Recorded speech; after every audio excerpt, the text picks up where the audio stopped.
I really always wonder, how do they prep themselves going in towards these specific big matches?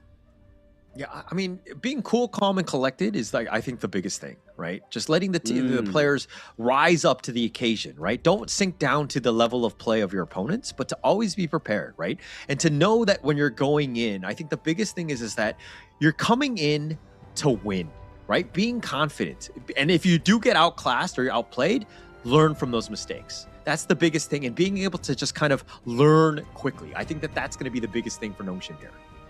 It's like a life lesson, you know? It's not about how many times you fall. It's about how many times you get up and learn from the pain when you fall. Yeah.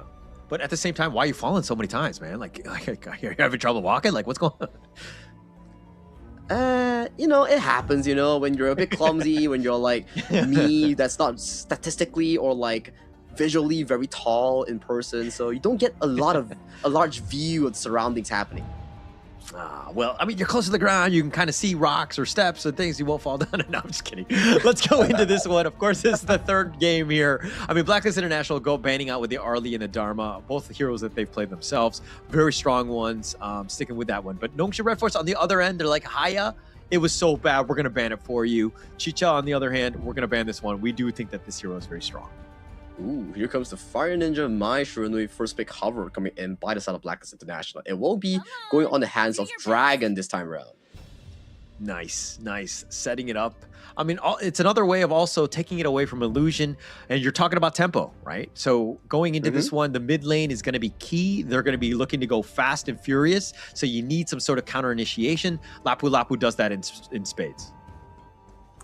And the Direnji, for me, is one of these staple counters into these heavy engaged lineups like the Mai Shiranui. So it's always nice to see that people are starting to recognize that Mai Shiranui, Arlie, these first picks have actual counters going into the draft itself. So excited to see what NONGSHIM REDFORCE will be drafting for their remaining picks here. But at the very least, this time around, the first two picks looking very solid coming in by the boys in red.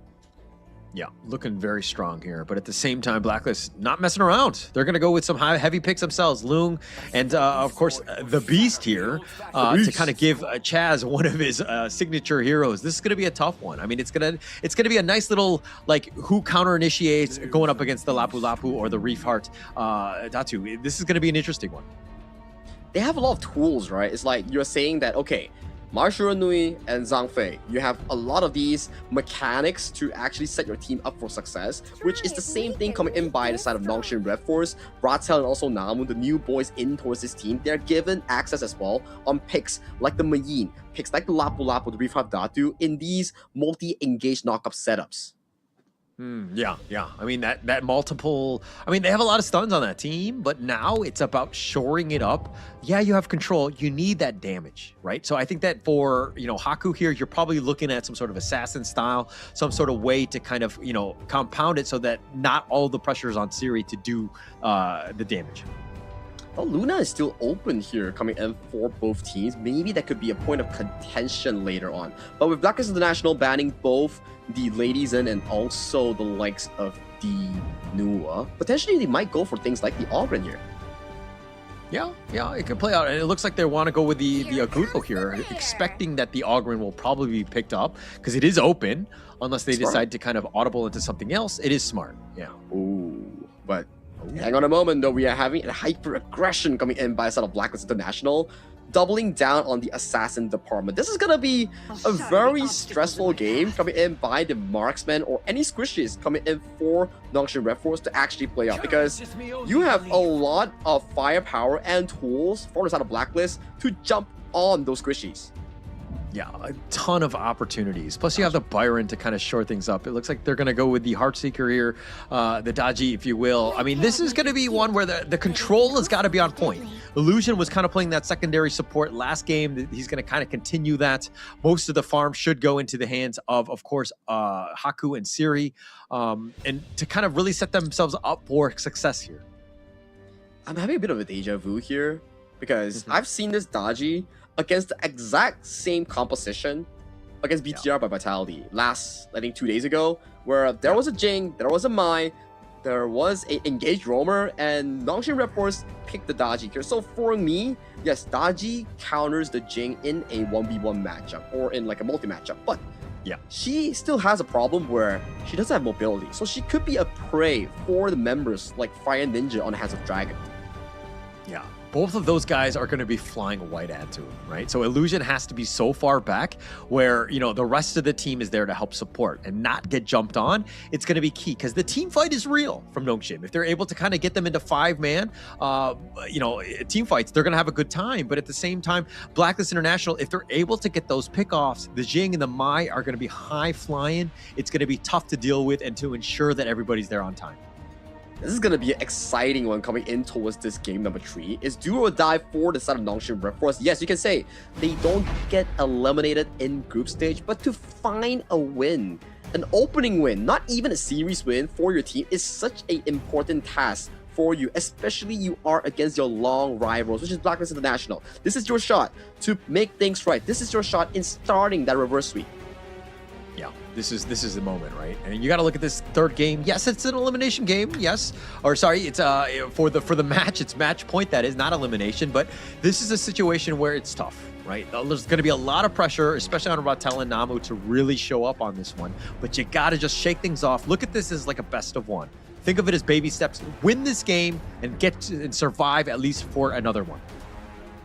I fully agreed with you here, Mr. Holler here. So as these picks are locked in for both of these squads, we will be heading into game number 3 of our second series of Day 3 KIS for Blacklist International, blue side. NONGSHIM REDFORCE on towards the red side. This is going to be an interesting one, right? In terms of how they play this. Because again, if Blacklist are able to play fast and furious, Dragon is able to make those impacts on the outside lanes and to kind of snowball from there. Plus you have Chami1 on this Byron, who's a great laner in and of itself. You're going to have a lot of potential. Now the execution, that's another story, but Blacklist International are set up for success. Very fast wave clear as well coming in by the side of NONGSHIM, allowing this Daji to start roaming across the map already, looking to assist the side lanes here. So fast push means that your roamers, your mid lanes get to rotate across the map for these early game resources. Look at Ratel all by himself in the top lane. I mean, Illusion is there, but he's losing it. The Firehawk, or the Phoenix there, the Pheasant, excuse me, and it will be taken up, but Blacklist have done a great job. This is one thing that they've done very well, is that they've prioritized Chami1's lane to let him really snowball. And look at that. Getting the enemy Firebeat, getting the neutral objective of the Space Sprite, already a decent win so far for the side of Blacklist International here. Mirror Domain already popped in towards the mid lane here as we see an aggressive trade coming in for the bottom 2v2. Yeah, and Namu actually coming out worse on that one. He's a little bit on the lower end, so he needs to be safe, play a little bit safer in that sense. But Chaz used the heal, so something to take note of. That's a pretty big cooldown at this stage of the game. It's to keep itself healthy, right, for moments like this. That's the charm heading on towards the side of Judge G, but they still do get that EXP trade-off in towards the mid lane, get that clear in, and they start moving across the map here. Top side, Chami is playing super aggressive here. That's a 1v1 that we're seeing right now. Yeah, gonna be aggressive. I mean, Chami1, he was like just playing on the very outskirts, but it looks like they're gonna go in. Haku has to roll on out. He gets on to out of there, but the Azure Golem is gonna be spawning. Illusion has to actually just flash on out. Jushi's a little bit slow. Nice furball, slowing him down. First blood is gonna go the way of Haku. That's the nice little pick off. They don't really have too much more in terms of catch, and they will clear the space for them to take the Azure Golem. I feel like it was such a overcommit coming in by outside Blacklist International. I know for a fact that they wanted to CC chain Haku and get that first kill, but the problem is there's the Sprite Guardian in the enemy jungle before 4 minutes. So what does it mean? It's like there's a default 15% protection of reduced damage on the enemy team if they fight in your jungle. So that is a bit of an overcommit coming in from the side of Blacklist. Yeah, they were trying to be aggressive, and this is going back to how Blacklist plays, right? Like, they know that they have NONGSHIM on the ropes, but they're going for those massive punches now, right? You got to play slow and steady. You got to look at things as just like, this is the third round. You got to kind of jab your way into it again. You can't just go all out swinging just yet. You gotta compose yourself, right? You know, slowly but surely pace yourself towards that game 3 victory. Close your eyes. Every game is a BO1 until you truly win out the BO5. So for now, we do see a much more composed early game coming in from both sides. Only 1 kill over the map across this 3 minute 30 seconds mark. All right, I kind of want to correct what you said because you're saying close your eyes, and I feel like my future ranked teammates are going to hear that and they're just going to close their eyes. They're not going to play the game. So I want to be very clear with what they're going for. And now Rattel just trying to stay alive. He gets flashed and he's going to get picked off. Chammy1 chasing him down to the ends of the earth, ensures that they do get that kill. I think Namu just ditched Rattel all by himself to get chased by 3 or 4 people.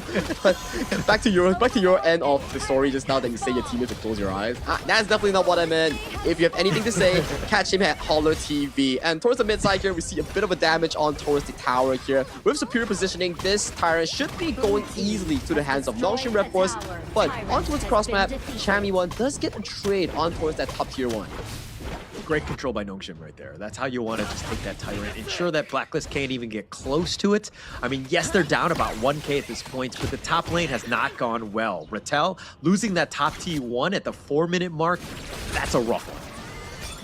Yeah, it's a rough one, and they have prior position going in for this Crimson Golem. They don't really want to go for the invade. They still want to play the game slow and steady, make sure that they have all the farm that they need. 1-to-1 in terms of kill score right now. Once again, BLACKLIST International coming in with a superior goal lead here. We're still waiting for that big engage coming out from either Namu on that Rifa Daru or coming out from Chaz on the Beast.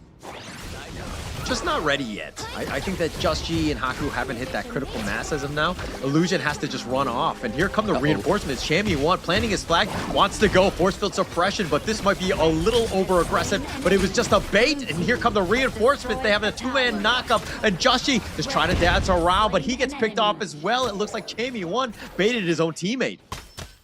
Yeah, it's like no one was ready coming in for the BLACKLIST International to actually assist Chammy1 in that rotation here. He survived for a very long time, but the problem is, the moment Dragon and Just G entered the fray with those combos and the CC chain, Chaz wasn't there, Golden Kite wasn't there for that DPS, so it wasn't really enough to take down Siri there.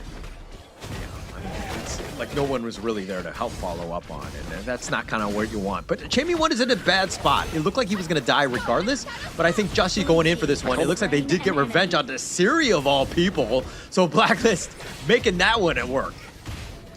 Very good positioning coming in by the side of Dragon, just knowing for the fact that, okay, Siri doesn't have flash after that big play I made in topside, so he capitalized on the fact that Siri was going for, you know, the lazy route. What's the lazy route? You take the long route with more bushes, and then you get yourself cut off halfway through. It's like you're getting preyed on. Too many eyes. D-Renjay, it's a good hero and all. It's very jack of all trades, but one thing it lacks is mobility, right? And he kind of, without that flash, he's definitely going to struggle. So, you know, he's got to play a little bit more safe in that sense. He got to probably go the safer route instead of just kind of going through those brushes like that. That's true, right? Where if you see like D-Renjay as a hero, he does everything well. Strong early game laning, good mid game tower pushes, has a CC immunity, not CC immunity, but you can remove CC with your spell too. So he's really good, but the only problem that he has is that once you die once or twice, he's pretty bad if you skill him towards a late game, and he has limited range against some of these long range mages. He's not the best farm laner, but he's like, he'll get you by. He's kind of like the Toyota Camry of, you know, farm laners, I would say. It's not the most flashy of guys, but he'll get it done. If it works, it works, right? So for now, in this 7th minute of the game, I would say that this is one of the most stable ones thus far compared to other games where the gold lead just explodes within one fight. But Chammy1 might be a bit of a danger, but for the side of NONGSHIM, they're like, okay, we don't want any business with him. We just want to make sure that our mid lane is consistently pushed out and we can always rotate faster.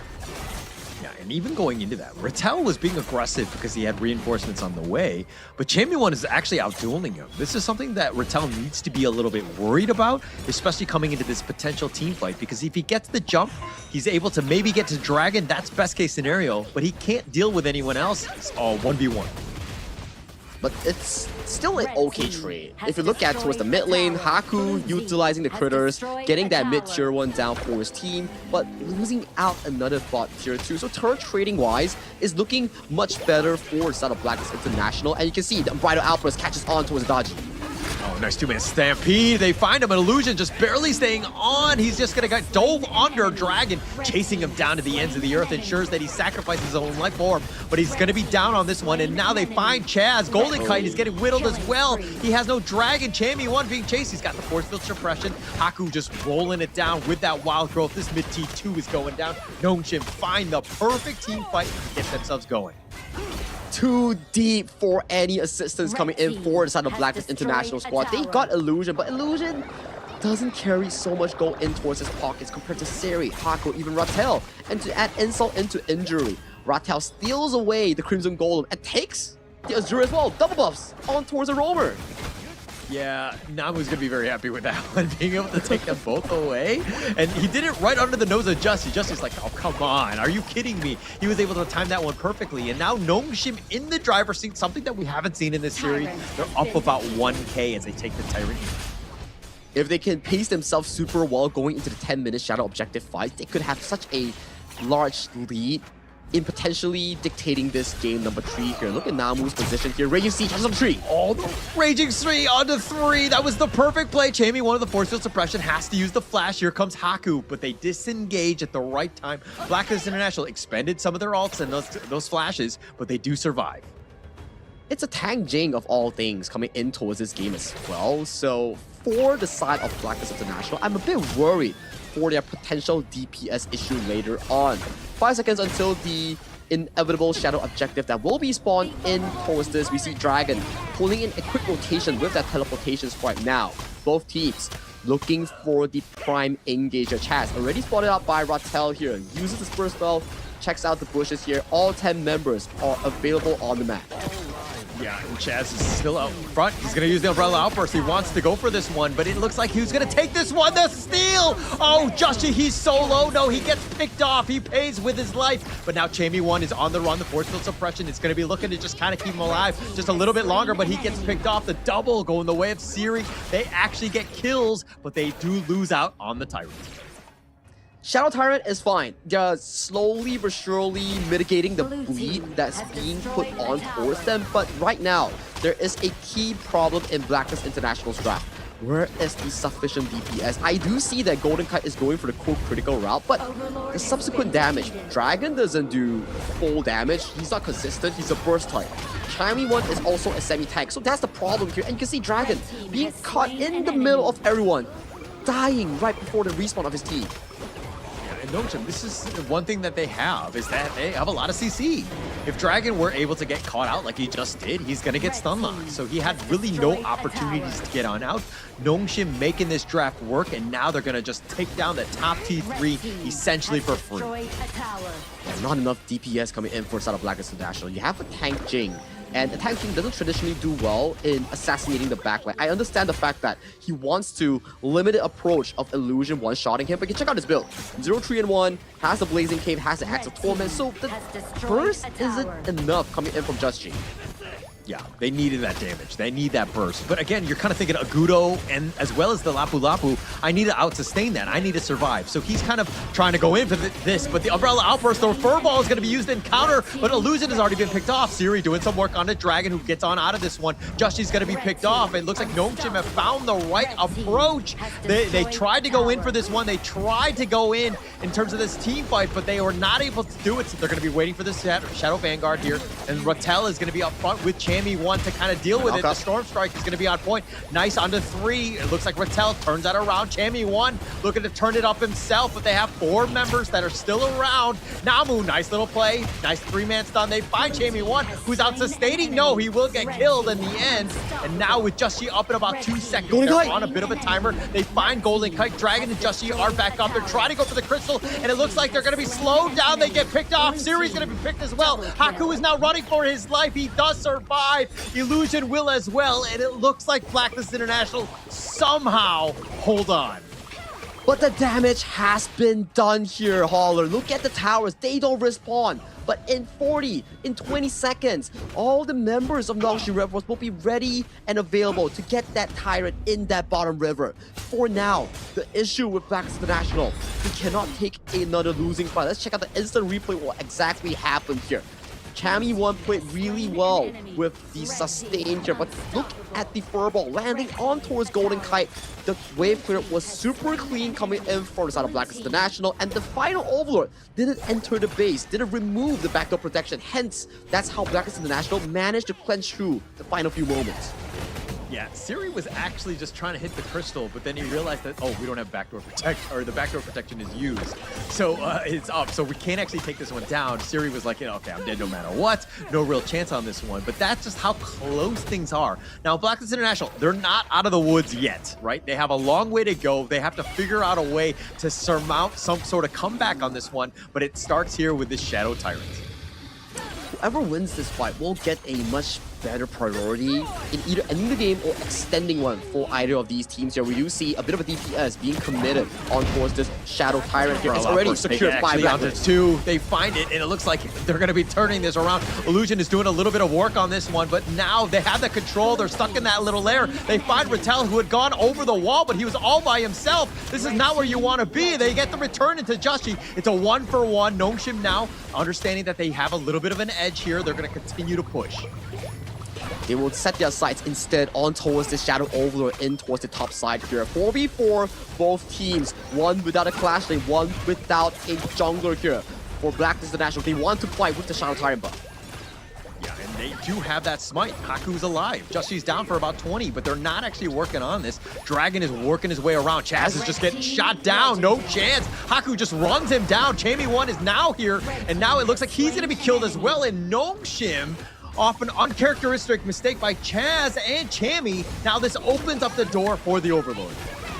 And with 30 seconds on the timer, the moment they finish this Overlord, they can start their engine in going and setting their sights on that final crystal in the base of BLACKLIST International. So right now, this is a very difficult timing for BLACKLIST to hold the force. Look at the waves. It's starting to pile into the BLACKLIST base.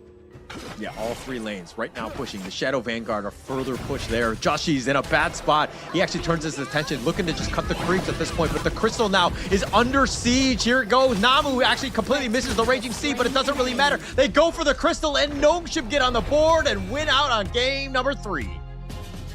It's the reminder of that story back in KRS3. You never count out NONGSHIM REDFORCE, especially against a Filipino team. And right now, with one win, it sets them on board to that potential comeback. 2 more games will make a reverse sweep happen. Yeah, and that was a much needed win right there, right? I mean, the fact that they were able to kind of to get back into the series, right? Get your fight, fight, right, to the bitter end. And they did that, right? They made that game a tough one. They were able to bounce back. That's exactly what you wanted if you're a NONGSHIM REDFORCE fan. I'm not a fan of the itemization coming in from the side of Justy. I do believe the fact that they need more burst damage, immediately eliminating Siri with the help of the double assassins here. No wonder that we saw in the early phase, Siri getting caught by both the Mai Shiranui and also the Jing, and he still make it out alive. That's where the itemization makes such a big impact on certain decisions that originally your comp looks good, but due to the fact that you have one pseudo tank as an assassin, it doesn't really pay off that well. Yeah, I think the itemization was a little bit off. I think that you needed to kind of go all in offensive style Jing, right? Just going to that back line, getting on top of Siri, getting on top of Illusion, ensuring that they die as quickly as possible. It's a suicide mission. You're not going to survive, but I think that that's the only chance you have because the rest of your team is really not about, doing enough damage to kind of help you. It's also for the fact that BLACKLIST International's draft doesn't have consistent DPS compared to NONGSHIM REDFORCE, where we saw Siri, those tokens are just shoving into the mouths of like the multiple members of the side of BLACKLIST. And you look at the BLACKLIST draft, it's Lung, Mai, Jing, Byron. They don't have DPS, it's all burst damage, and Byron is like a normal tank in the mid game. He doesn't do a lot of damage aside from like crazy setup with the Storm Strike. That's where Golden Kite, Dragon, and Justy comes into play. But due to the fact that you have lesser damage, that really caused the Siri with one Ominous Premonition to just out-sustain your burst. Yeah, And that, I mean, he was able to out-sustain it at the KDA of 828. Haku was 9-0-8. Wow. He didn't die a single time. He was super tanky, like running it down onto Chaz and as well as Chamie Wan. Like they had zero answers. And you were talking about having that damage. Yeah, they've got damage, but it's burst. It's not able to deal with a hero like a Gudo. And you need to give props to NONGSHIM REDFORCE. Every time that you see Haku and Seri position, it's never standing together. They will always split apart. So it makes BLACKLIST pick like, hey, who do you want to engage? Is it Seri? Is it Haku? Both of them have built-in spell purify, which is like what? Seri spell 2, the legal immunity. The Furball, the Gorge Mobilization coming in from Haku. The moment he throws it, he gets CC immune. So it's really smart drafting coming in from NONGSHIM to back them this game 4. Game 3, sorry. Yeah, definitely. And this is exactly how you want to bounce back in the game, right? It was almost like demoralizing for BLACKLIST because they really didn't have any answers and to go in. I mean, the gold graph is you're kind of seeing exactly. There were some dips, right? Definitely had some moments for BLACKLIST, especially early, but NONGSHIM, they were almost looking to close it out. BLACKLIST were able to fight back at, the 12 or so minute mark. But in the end, NONGSHIM were finally able to get that pick off to really close out this one. I would say that it's beautiful gameplay coming in from NONGSHIM from the midway segment where lesser mistakes happen. There's no one dying randomly at the 9-minute 30 seconds mark. No random throw happening on towards the cross map. And on the flip side, a different way can be said for BLACKLIST International. We saw the over-aggression when teammates weren't around, where they weren't in 5-man ready, and the pre-4-minute fight happening in the enemy jungle, trying to capitalize off Haku. Those are over-aggressive plays that shouldn't really happen. Yeah, definitely. And there's definitely a lot to learn from that one, from both squads in that last game in terms of just how to play that one a little bit more optimal. In the end, though, I think that you're talking about this draft about just having a lot of deficiencies. I think that in the end, it was just, the lack of sustaining damage to deal with an Agudo type, which is just super annoying to deal with. He's very tanky as well. Just too much for BLACKLIST to overcome. For this chart, look at this. 69.4k damage from the Lung and 127,000 damage from Series Magistrate. It's not entirely Golden Kite's fault because it's a collaborative effort on the draft. You have bursts, which Lung prioritizes on a few things. You go in with the Flaming Palm, you pull out, and then you restart it after your CD finishes, right? But due to the fact that you engage already, and your teammate just dies due to the DPS, your next combo doesn't come out as quick as the Toka's hitting on towards your tanks. Yeah. Nobody was able to out-sustain that. And I mean, this is a little uncharacteristic because you're thinking, oh, Chaz on his, his Zhang Fei, the Beast, he's going to have a great time. But they really couldn't get their footing going. I mean, NONGSHIM just had all the right answers. Chaz, it seemed like he was kind of getting caught out, but the man, the myth, the legend, of course, your MVP is going to be none other than Haku here, as it looks like he was just completely dominant. 9-0-8. 81,000 damage. They were throwing everything at him, but he was able to outdish that damage with 131,000 of his own. You needed the tank, you need him to do damage, you need him to have a stylish KDA, but you know what I need him to have? Where's his glasses that he always rocks? The sunglasses, yeah, he had him in the beginner. I think at the opening day, I think that he was just like, I think after that game 1 loss against Bigatron, he was like, actually, I'm having a hard time seeing, so I'm gonna take them off today. It's like he's unleashing his seal, right? Taking off the glasses here, playing in full efficiency, and this is the play that we highlighted that is uncharacteristic of BLACKLIST International, where you have multiple members not ready and you've already committed for the fight. This one as well, overcommitting for illusion so that all your spells are committed on towards the low gold Daji, and your double marksman, which is Seri and also Haku, gets to free hit against everybody else. Yeah. And also Golden Kite was super aggressive. He was a little out of position. And Haku, once he target locks you, he just runs you down. And I mean, there was just a lot of just those misplays, the positioning, just over aggressive. And I kind of feel like going into that last intermission where they're going into this one, they were kind of like, we're up 2-0. Let's have some fun, guys. But sometimes when you play for fun, you play a little, loose, right? And this is kind of what you kind of see where BLACKLIST were not able to play as clean as they normally do, and they paid for that in this game. It's like you are lacking the focus, right? Lacking the unity that you had back in Game 1 and Game 2. which is okay. Maybe for Blacklist International, it's like what you mentioned. It's to get more games in, treat it like a scrim, because winning or losing, you'll still be at the lower parts of the standing, waiting to be selected by Group B's leader. Yeah, yeah. That was a huge win, right? I think going into this one, it's a much needed